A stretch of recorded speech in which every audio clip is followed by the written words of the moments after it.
This week's project is the Forest Walk banner. This one we're going to get out in nature and practice something called Shirin-yoku, or forest bathing. This is a technique that was developed in Japan in the 1980s and has been used widely since. Scientists have found that by getting out in nature and breathing in deeply all the greenery, it can reduce cortisol levels, which are the stress hormones, and improve time that it takes to heal from injury. I chose a park not too far away known as Marine Creek Lake. It's close to Fort Worth. And to begin Shirin-yoku, you just kind of wander around and take it in. For our project, I want you guys to start collecting leaves, so be on the lookout while you're wandering around. Choose out a variety of sizes and shapes. This will make the best effect for your painting. And really, look around and enjoy yourself. This is you time. Make sure that you get about 20 different kinds of leaves by the end, so that we can make a beautiful painting. By the end of this, you'll have a beautiful banner to display and remind you of the great outdoors. I found that the best way to keep the leaves was to keep them smushed in my watercolor book. This way they get nice and flat, and they will lay down nice and flat onto the watercolor paper as you're painting. This will make sure that you get all those nice little details, little jagged edges, little bumpty bumps and loopty loops at the end of your leaves.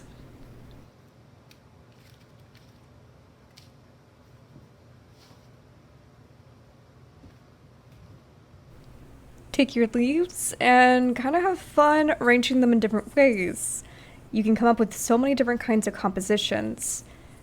Go for a variety, and once you're set, start painting.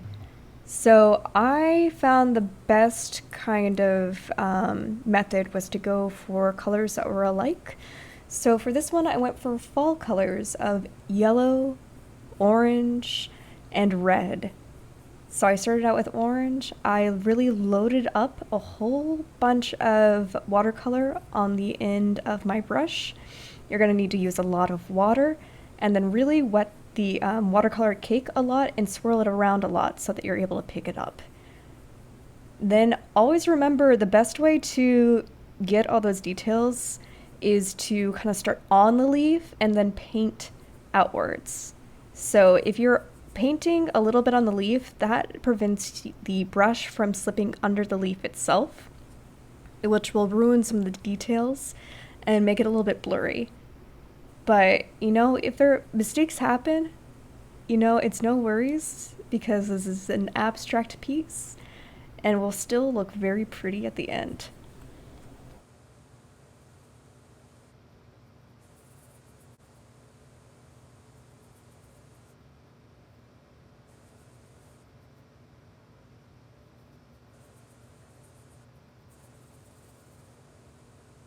I added quite a bit more watery watercolor, kind of in between the leaves, so that it blends nicely together. The next one I went for was a bright red, so you can see how that watery orange kind of blends in with the new red that I'm laying down. And lift up, and there you go, a perfect little imprint. So I again kind of added a little bit more in the edges and went for it. I started out with some yellow on the other side and continued going. This will be kind of a fun process. Don't get into your head about this. Just let the leaves and the watercolor do what they do. Hopefully, you'll enter something known as a flow state.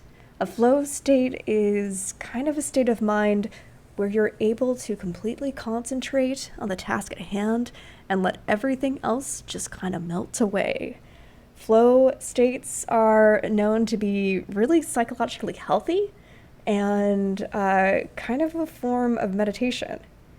So I hope you're able to relax, breathe, and to kind of let the process be the goal.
I had a lot of fun kind of experimenting with the spaces in between the leaves.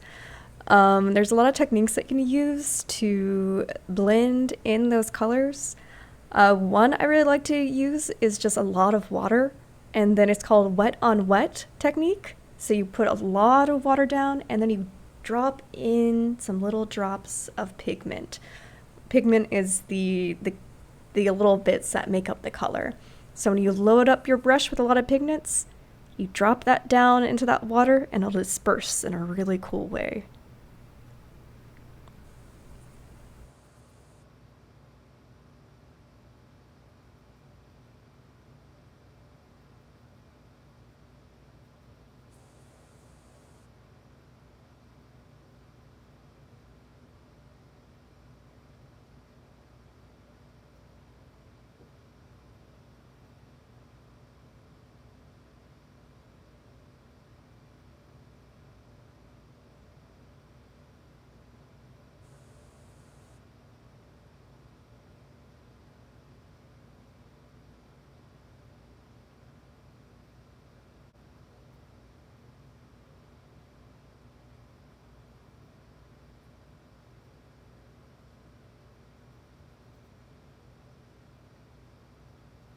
And just like that, we're done.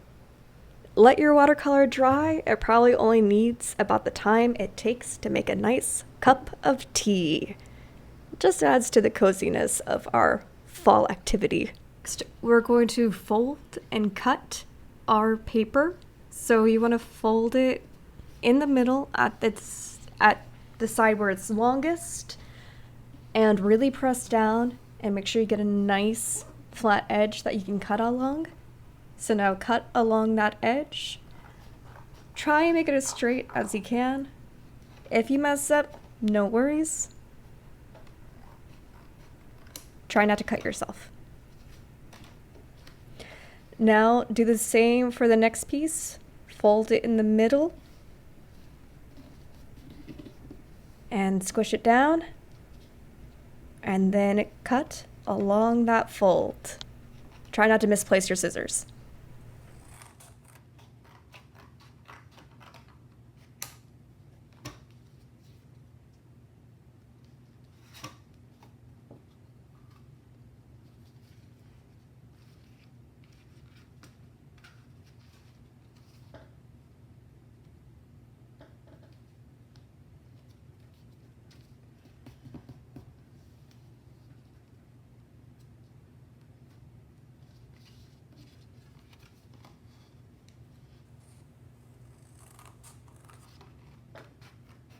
By the end, you'll have 4 rectangles out of the one piece of watercolor that you made. I made 2 watercolors because I just had a lot of fun. Next, choose kind of the end pattern that you want for your banner. I experimented with a zigzag and also kind of a wavy, but at the end, I decided that I liked a beveled edge instead, so I rounded off the edges and tried to do it as evenly as possible. Didn't end up perfect, but it doesn't need to. Next, clear your workspace.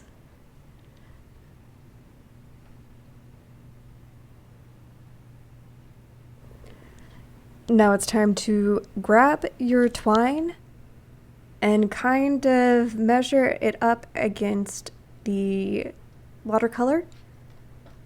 So I folded the edge of the watercolor down and I measured it up against one of my fingernails. So I used my index fingernail as kind of the amount that I was going to go for at each end, and then repeated.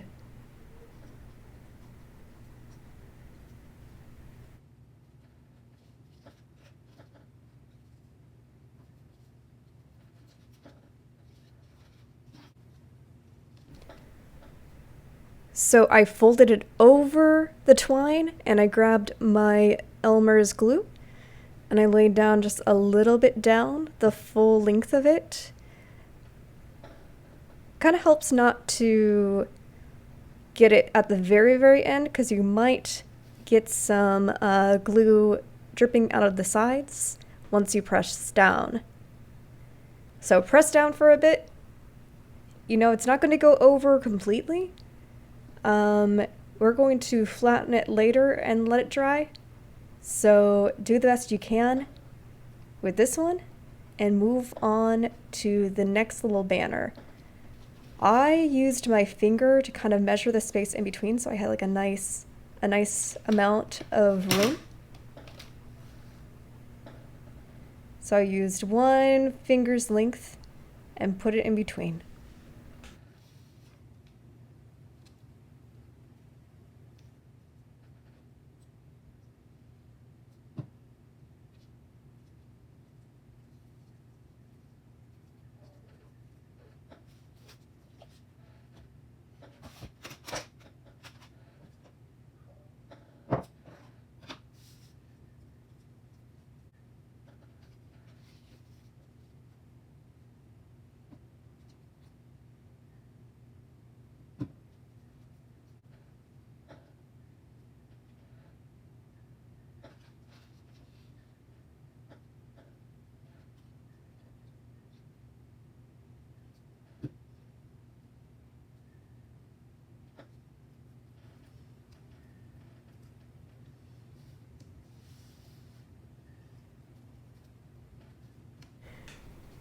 After I was done with the last one, I kind of gathered them all together, made a nice little rectangle out of it, and I placed my watercolor sketchbook on top of it all, just to give it some pressure to dry.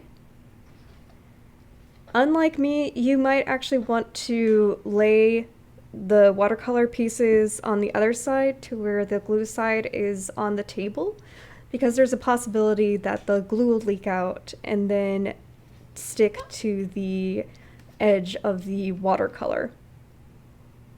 Well, the watercolor booklet.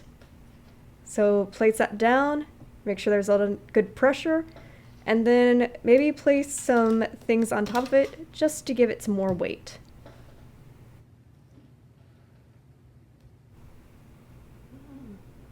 And there we go. You'll probably need to give it about an hour to dry some. Again, make sure that the glue doesn't stick to anything else. But now it's time to cut the end and hang it up with some push pins. This is a project I really enjoyed.